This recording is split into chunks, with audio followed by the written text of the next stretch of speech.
வணக்கம்.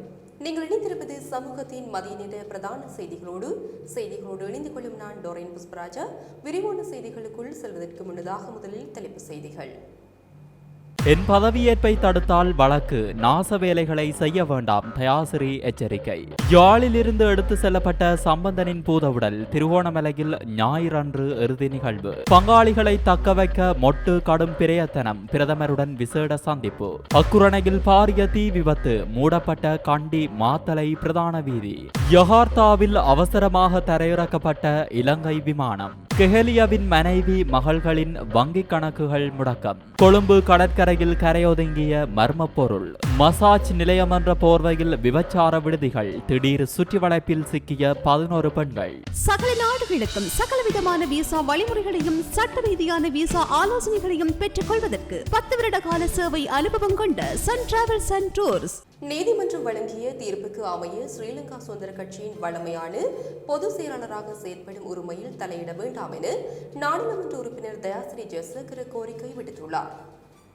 கொழும்பு டார்லி வீதியில் அமைந்துள்ள ஐக்கிய மக்கள் சுதந்திர கூட்டமைப்பின் அலுவலகத்தில் இடம்பெற்ற செய்தியாளர் சந்திப்பில் கலந்து கொண்டு கருத்து வெளியிட்ட போதே அவர் இவ்வாறு குறிப்பிட்டுள்ளார். இதன்படி இன்றைய தினம் டார்லி வீதியில் உள்ள கட்சியின் தலைமையகத்திற்கு சென்று பணிகளை பொறுப்பேற்க உள்ளதாக தெரிவித்த அவர், அரசாங்கத்தின் அதிகாரத்தை பயன்படுத்தி எந்தவொரு குழுவும் சீர்குலைக்க முயற்சித்தால் தாம் அதை எதிர்த்து நீதிமன்றம் செல்வேன் எனவும் குறிப்பிட்டார். எனவே நாச வேலைகளை செய்யாமல் சுதந்திரமாக ஸ்ரீலங்கா சுதந்திர கட்சியின் முன்னேற்றத்திற்காக உழைக்க அனுமதிக்குமாறும் அவர் கோரிக்கை விடுத்துள்ளார். கட்சியின் தலைமையகம் யாருடைய சொத்துமல்ல. அந்த இடத்திற்கும் வரும் மக்களுக்கும் கடுமையான பாதுகாப்பு ஏற்பாடுகளை செய்யுமாறு பொலிஸ்மா அதிபர் பிரிவுக்கு பொறுப்பான சிரேஷ்ட பொலிஸ்மா அதிபர் மற்றும் மருதானை போலீஸ் நிலைய பொறுப்பதிகாரி ஆகியோருக்கு அறிவித்துள்ளதாக ஜெயசேகர தெரிவித்தார். இந்த நிகழ்வுக்கு வருகை தருமாறு ஸ்ரீலங்கா சுதந்திர கட்சியை நேசிக்கும் அனைவரையும் மரியாதையுடன் அழைக்கிறோம் என தெரிவித்த ஜெயசேகர எவரும் எதற்கும் பயப்பட வேண்டாம் எனவும் வலியுறுத்தியுள்ளார்.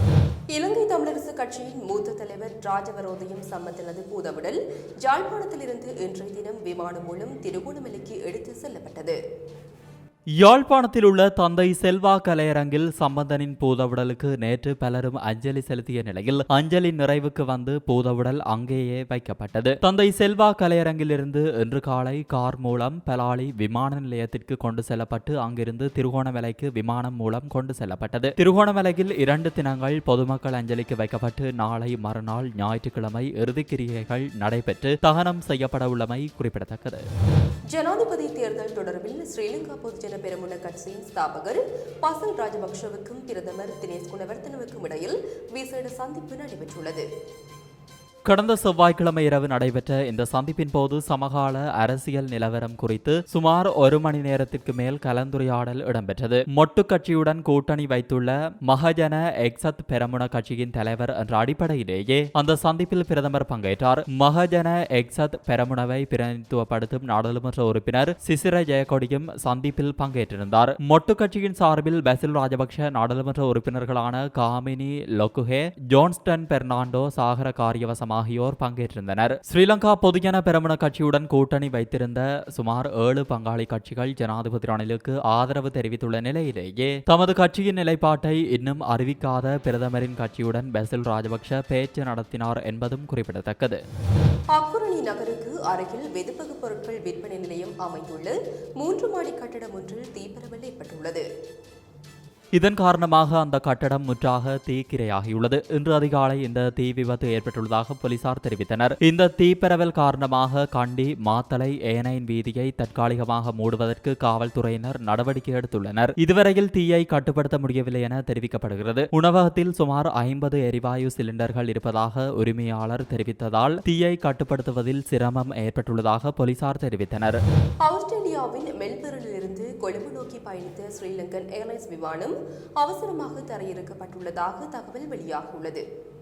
விமானத்தினுள் ஏற்பட்ட அவசர மருத்துவ காரணத்திற்காக இந்த விமானம் தரையிறக்கப்பட்டுள்ளது. எனினும் குறித்த மருத்துவ காரணம் தொடர்பில் தகவல் இதுவரை வெளியாகவில்லை. UL 605 எனப்படும் இந்த விமானம் நேற்று உள்ளூர் நேரப்படி 5:16 மணிக்கு மெல்போர்ன் விமான நிலையத்திலிருந்து தாமதமாக புறப்பட்டதாக விமான தகவல்கள் தெரிவிக்கின்றன. இதனையடுத்து இந்தோனேஷியாவின் ஜாவாவின் தெற்கே செல்லும் பயண கப்பலில் இருந்து அவசர நிலை அறிவிக்கப்பட்டுள்ளது. விமான குழுவினர் அவசர நிலையை அறிவித்த போது விமான விமானம் தெற்கு இந்தோனேஷியாவை நோக்கிய பாதையில் பயணித்ததாக தெரிவிக்கப்படுகிறது. இதன்போது விமான குழுவினர் விமானத்தை வடக்கே இந்தோனேஷியாவின் ஜகார்த்தா சோஹர்னோ ஹட்டா சர்வதேச விமான நிலையத்தை நோக்கி திருப்பிவிட முடிவு செய்தனர். இறுதியில் விமானம் இலங்கை நேரப்படி 8:56 மணிக்கு ஜகார்த்தா விமான நிலையத்தில் தரையிறங்கியுள்ளது. முன்னாள் சுகாதார அமைச்சர் கெகலிய ட்ரம்புக்வெல்லவின் மனைவி மற்றும் மகள்களின் 9 கோடி ரூபாவுக்கும் அதிக பெறுமதியான 16 நிலையான வைப்பு கணக்குகள் மற்றும் 3 ஆயுள் காப்புறுதி பத்திரங்களை முடக்க லஞ்ச ஊழல் விசாரணை ஆணைக்குழு உத்தரவிட்டுள்ளது. சந்தேகத்திற்கிடமான பரிவர்த்தனைகள் காரணமாக தனியார் வங்கியொன்றின் கணக்குகள் மற்றும் காப்புறுதிகள் தடை செய்யப்பட்டுள்ளதாக ஆணைக்குழு தெரிவித்துள்ளது. 2023 ஆண்டின் 9ஆம் இலக்க ஊழல் தடுப்பு சட்டத்தின் 53 பிரிவின்படி பண மோசடி குற்றத்தின் கீழ் ஆணையம் இந்த நடவடிக்கையை எடுத்துள்ளது. இந்த விவகாரம் தொடர்பாக உயர்நீதிமன்றத்தில் முறைப்பாடு செய்யப்பட்டதை அடுத்து தடை உத்தரவை மேலும் நீடிக்கவும் இது தொடர்பான மேலதிக விசாரணைகளை மேற்கொள்ளவும் ஆணையம் முடிவு செய்துள்ளது. இதேவேளை தற்போது விளக்கமறியலில் வைக்கப்பட்டுள்ள கெஹலிய ரம்புக்வெல்லவிடம் ஒப்படைக்கப்பட்ட கார் மற்றும் உத்தியோகபூர்வ வாகனங்கள் துஷ்பிரயோகம் செய்யப்பட்டுள்ளதா என்பது தொடர்பிலும் ஆணைக்குழு அண்மையில் விசாரணைகளை ஆரம்பித்திருந்தமை குறிப்பிடத்தக்கது. கொழும்பின் புறநகர் பகுதியான கல்கிசை கடற்கரையில் எண்ணெய் மற்றும் தார் போன்ற மர்ம பொருள் கரை ஒதுங்கியுள்ளதாக கடல்சார் சுற்றுச்சூழல் பாதுகாப்பு அதிகார சபை தெரிவித்துள்ளது. குறித்த பொருட்கள் பரிசோதனைக்காக ஆய்வு கூடங்களுக்கு அனுப்பி வைக்கப்பட்டுள்ளதாக அதிகார சபை தெரிவித்துள்ளது. குறித்த பொருட்கள் என்ன என்பது இன்னும் சரியாக அடையாளம் காணப்படவில்லை என அதிகார சபை தெரிவித்துள்ளது. ஆனால் இதில் கப்பலில் இருந்து தூக்கி எறியப்பட்ட பொருளாக இருக்கலாம் என சந்தேகிக்கப்படுகிறது. கடல் சுற்றாடல் பாதுகாப்பு அதிகார சபை, கரையோர பாதுகாப்பு திணைக்களம், இலங்கை போலீஸ் மற்றும் அவசர மற்றும் அரச சார்பற்ற நிறுவனங்களின் ஆதரவுடன் நேற்று இந்த பொருட்களை அகற்றும் நடவடிக்கை மேற்கொள்ளப்பட்டது. கடன் மறுசீரமைப்பு நடவடிக்கைகளின் வெற்றியினால் கடந்த நெருக்கடியின் போது முடங்கி கிடந்த வலுசக்தி துறை தொடர்பான திட்டங்களை மீண்டும் நடைமுறைப்படுத்த முடியும் என மின்சக்தி மற்றும் வலுசக்தி ராஜாங்க அமைச்சர் இந்திக்கு அனுபவத்தை தெரிவித்துள்ளார். நாட்டை அபிவிருத்தி செய்வதற்காக அரசாங்கம் முன்னெடுத்துள்ள வேலை திட்டத்தை சீர்குலைக்கும் வகையில் எதிர்க்கட்சியில் உள்ள சில தரப்பினர் நாசகார வேலைகளில் ஈடுபட்டு வருவதாகவும் ராஜாங்க அமைச்சர் சுட்டிக்காட்டியுள்ளார். ஜனாதிபதி ஊடக மையத்தில் நேற்று நடைபெற்ற ஊடகவியலாளர் சந்திப்பிலேயே மின்சக்தி மற்றும் வலுசக்தி ராஜாங்க அமைச்சர் இதனை தெரிவித்தார். கடந்த கால நெருக்கடி நிலையின் போது வலுசக்தி துறை தொடர்பான பல திட்டங்கள் முடங்கின. ஆனால் தற்போது இருதரப்பு கடன் வழங்கும் நாடுகளுடன் கடன் மறுசீரமைப்புக்கான உடன்பாடுகள் எட்டப்பட்டுள்ளதுடன் கடன் மறுசீரமைப்பு தொடர்பான ஒப்பந்தங்கள் கச்சாத்திடப்பட்டுள்ளன. எனவே வெளிநாடுகளில் இருந்து கடன் பெற்று ஆரம்பிக்கப்பட்டு பின்னர் இடைநடுவில் நிறுத்தப்பட்ட குறித்த திட்டங்களை மீண்டும் தொடங்குவதற்கு தேவையான சட்ட ரீதியிலான நிலைமைகள் நிறைவடைந்துள்ளன. அதன்படி கடன் மறுசீரமைப்பு நடவடிக்கைகளின் வெற்றி நாட்டில் நிலவும் வலுசக்தி நெருக்கடியை தீர்க்க பெரும் உதவியாக இருக்கும் என்பதை கூற வேண்டும். மேலும் அதானி திட்டம் தொடர்பான சாத்தியக்கூறு ஆய்வுகள் மற்றும் சுற்றாடல் அறிக்கைகள் போன்று அது தொடர்பான மேலதிக பணிகள் இன்னும் இடம்பெற்று வருகின்றன. அவ்விடயங்கள் நிறைவடைந்த பின்னர் தற்போதுள்ள விலைகளின் பிரகாரம் செயல்பட முடியுமா என்பது குறித்து கலந்துரையாட உள்ளதாக ராஜாங்க அமைச்சர் இந்திக்கு அனுருத்த தெரிவித்துள்ளார். பொலனறுவை கபரண பிரதேசத்தில் ஆயுர்வேத மசாஜ் நிலையங்கள் என்ற போர்வையில் தகாத தொழில் நடவடிக்கையில் ஈடுபட்ட விடுதிகள் முற்றுகையிடப்பட்டுள்ளன. இதன்போது 4 முகாமையாளர்கள் மற்றும் சேவை வழங்கிய 11 பெண்களும் கைது செய்யப்பட்டதாக பொலனறுவை பிரிவு குற்றப்புலனாய்வு பிரிவினர் தெரிவித்தனர். கெங்குரகுட நீதிமன்றத்தில் இருந்து பெறப்பட்ட உத்தரவுக்கு அமைய இந்த முற்றுகை முன்னெடுக்கப்பட்டது. கைது செய்யப்பட்ட 4 முகாமையாளர்களும் மொனராக்கலை, சிகிரியா, கம்பகா, மகியங்கனை ஆகிய பகுதிகளைச் சேர்ந்தவர்கள் எனவும் அவர்கள் 19 முதல் 35 வயதுக்கு இடைப்பட்டவர்கள் என்றும் பொலனறுவை குற்றப்புலனாய்வு பிரிவு தெரிவித்துள்ளது. தெம்புலாக்கல, தலுகானை, கபரணை, கலனி, மொனராக்கலை, பூனானி, அனுராதபுரம் மற்றும் வெள்ளவாய பிரதேசங்களை சேர்ந்த 19, 27, 33, 47, 33, 48 வயதுடைய பெண்கள் தகாத செயற்பாட்டில் ஈடுபட்டதாக போலீசார் தெரிவித்துள்ளனர். இந்த நிலையில் குறித்த பெண்களுக்கு மிகவும் குறைந்த ஊதியம் வழங்கியதுடன் பெருந்தொகை பணத்தை லாபமாக குறித்த முகாமையாளர் பெற்று வந்ததாக போலீசார் தெரிவித்துள்ளனர். கொழும்பு அல்டியார் சொகுசு அடுக்குமாடி குடியிருப்பின் 67வது மாடியிலிருந்து தவறி விழுந்த 15 வயது மாணவனும் மாணவியும் உயிரிழந்த சம்பவம் தொடர்பில் மேலும் பல தகவல்கள் வெளியாகியுள்ளது. கொழும்பில் உள்ள சர்வதேச பாடசாலை ஒன்றில் 10ஆம் தரத்தில் கல்வி கற்கும் இருவரை உயிரிழந்துள்ள நிலையில் அவர்களின் சடலங்கள் அடுக்குமாடி குடியிருப்பின் 3வது மாடியில் குளிரூட்டிகள் பொருத்தப்பட்டுள்ள இடத்திலிருந்து கண்டெடுக்கப்பட்டுள்ளதுடன் இயந்திரங்களில் விழுந்துள்ளதாகவும் உடல்கள் சிதைவடைந்திருந்ததாகவும் தெரிவிக்கப்படுகின்றது. குறித்த மாணவனும் மாணவியும் நெருங்கிய நண்பர்கள் என்று போலீஸ் விசாரணைகளில் இருந்து தெரியவந்துள்ளது. மேலும் குறித்த மாணவி உயரமான இடங்களில் புகைப்படம் எடுப்பதில் நாட்டம் கொண்டவர் எனவும் அவரது தொலைபேசியில் இதுபோன்ற பல புகைப்படங்கள் இருப்பதாகவும் போலீசார் தெரிவித்துள்ளனர். அதன்படி அவ்வாறான புகைப்படங்களை எடுக்க முற்பட்ட போது இருவரும் 67வது மாடியிலிருந்து கீழே விழுந்திருக்கலாம் என போலீசார் சந்தேகிக்கின்றனர். எவ்வாறாயினும் விபத்து ஏற்படுவதற்கு முன்னர் இருவருக்கும் இடையில் வாக்குவாதம் ஏற்பட்டுள்ளதா என்ற சந்தேகம் நிலவுவதாக தெரிவிக்கப்படுகின்றது. அல்டிஆர் சொகுசு அடுக்குமாடி குடியிருப்பிற்கு செல்வதற்கு அங்கு வசித்த அவர்களது நெருங்கிய நண்பர் ஒருவரால் அனுமதி வழங்கப்பட்டது. அந்த நண்பர் காரணமாக மாணவனும் மாணவியும் அடிக்கடி குடியிருப்பு தொகுதிக்கு வந்து செல்லும் நிலையில் அன்றைய தினம் அங்கு வருவதை பெற்றோருக்கு தெரிவிக்கவில்லை என போலீஸ் விசாரணைகளில் தெரியவந்துள்ளது. மேலதிக விசாரணைகளுக்காக மாணவன் மற்றும் மாணவியின் தொலைபேசிகள் போலீசாரால் கைப்பற்றப்பட்டுள்ளன. கொம்மணி தெரு போலீஸ் நிலைய பொறுப்பதிகாரி கபில விஜயமான் தலைமையில் மேலதிக விசாரணைகள் இடம்பெற்று வரும் நிலையில் நேற்று இடம்பெற்ற பிரேத பரிசோதனைகளின் பின்னர் அவர்களது சடலங்கள் உறவினர்களிடம் ஒப்படைக்கப்பட்டுள்ளதாக போலீசார் தெரிவித்தனர். இதேவேளை சம்பவத்தன்று மாணவி பாடசாலையிலிருந்து வெளியேற்றப்பட்டதாக வெளியான செய்திகள் பொய்யானவை என போலீசார் தெரிவிக்கின்றனர். 14 வயது சிறுமியின் ஆபாச காணொலியை இணையத்தில் பதிவிட்ட காதலன் நேற்று முன்தினம் கைது செய்யப்பட்டுள்ளதாக மேகஸ் வெவ போலீசார் தெரிவித்துள்ளனர்.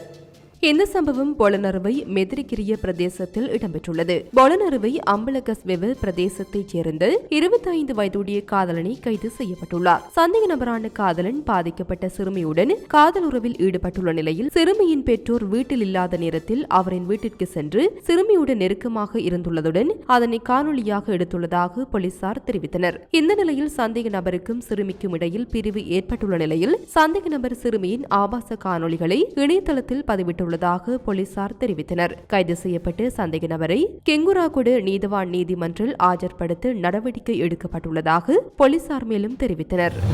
உரிமையாளரின்றி நீண்ட நாட்களாக கட்டுநாயக்க விமான நிலைய வருகை முனையத்தில் நிறுத்தி வைக்கப்பட்டிருந்த காரை எல்பிட்டிய போலீஸ் குற்றப்புலனாய்வு பிரிவினர் நேற்று எடுத்து சென்றுள்ளனர். இந்த காரானது கடந்த மே மாதம் 29ஆம் தேதியிலிருந்து கட்டுநாயக்க விமான நிலைய வருகை முனையத்தில் நிறுத்தி வைக்கப்பட்டிருந்தது. இந்த காரானது அம்பலாங்குடி பிரதேசத்தைச் சேர்ந்து பெண்ணொருவருக்கு சொந்தமானது என போலீசார் தெரிவித்துள்ளனர். மேலும் இந்த காரானது பலப்பட்டி நீதிமன்றத்தில் தாக்கல் செய்யப்பட்டுள்ள வழக்கு ஒன்றுடன் தொடர்புடையது எனவும் போலீசார் தெரிவித்துள்ளனர். இது தொடர்பான மேலதிக விசாரணைகளை எல்பிட்டிய போலீஸ் குற்றப்புலனாய்வு பிரிவினர் மேற்கொண்டு வருகின்றனர். கிளிநொச்சி தருமபுரம் போலீஸ் பிரிவில் உள்ள கல்லாறு பகுதியில் இன்று விசேட யுக்திய சுற்றி வளைப்பு நடவடிக்கை முன்னெடுக்கப்பட்ட நிலையில் 10 சந்தேக நபர்கள் கைது செய்யப்பட்டுள்ளனர். இதன்போது ஐஸ் போதைப்பொருள் மோட்டார் சைக்கிள் ஒன்று உள்ளிட்டவை மீட்கப்பட்டுள்ளதுடன் 10 சந்தேக நபர்கள் கைது செய்யப்பட்டுள்ளனர். இவர்கள் அனைவரும் போலீஸ் விசாரணைகளின் பின்னர் நீதிமன்றில் முற்படுத்த நடவடிக்கை எடுக்கப்பட்டுள்ளதாக போலீசார் தெரிவித்தனர். இதேவேளை புத்தளம் மாவட்டத்தில் உள்ள பல போலீஸ் நிலையங்களின் ஊடாக யுக்தி நடவடிக்கை நேற்று முன்னெடுக்கப்பட்டன. அந்த வகையில் முந்தல் போலீசார் புளிச்சங்குளம் பகுதியில் யுக்தி நடவடிக்கையில் ஈடுபட்ட போது 4150 மில்லிகிராம் போதைப்பொருளுடன் வியாபாரிகள் மூவர் இதன்போது கைது செய்யப்பட்டுள்ளனர். உடப்பு போலீசார் முன்னெடுத்து யுக்தி நடவடிக்கையின் ஒரு கட்டமாக கொத்தாந்தீவு உபைதான் கிராமத்தில் 30 வீடுகளை சோதனைக்கு உட்படுத்தியுள்ளனர். இதன்போது குடும்ப உறுப்பினர்களின் விவரங்களும் போலீசாரால் பெறப்பட்டதாகவும் போலீசார் தெரிவித்தனர். யுக்திய சுற்றி வளைப்பு நடவடிக்கைகள் புதிய பரிணாமத்துடன் நேற்று முதல் மீண்டும் ஆரம்பிக்கப்பட்டுள்ளது. திட்டமிட்டு குற்ற செயல்கள் மற்றும் போதைப்பொருள் மோசடியை கட்டுப்படுத்துவதற்காக கடந்த காலங்களில் நாடளாவிய ரீதியில் யுக்திய சுற்றி வளைப்பு நடவடிக்கை முன்னெடுக்கப்பட்டு இருந்தது. போலீஸ் மா அதிபரின் அறிவுறுத்தலுக்கு அமைய இந்த நடவடிக்கை மேற்கொள்ளப்பட்டிருந்தது. இத்துடன் சமூகத்தின் மதிய நேர பிரதான செய்திகள் நிறைவு பெறுகின்றன.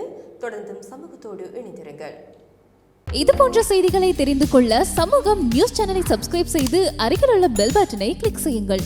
மேலும் இது போன்ற செய்திகளை உடனுக்குடன் தெரிந்து கொள்ள சமூகமீடியா.com என்ற இணையதளத்தின் வாயிலாகவும் எங்களுடன் இணைந்திருங்கள்.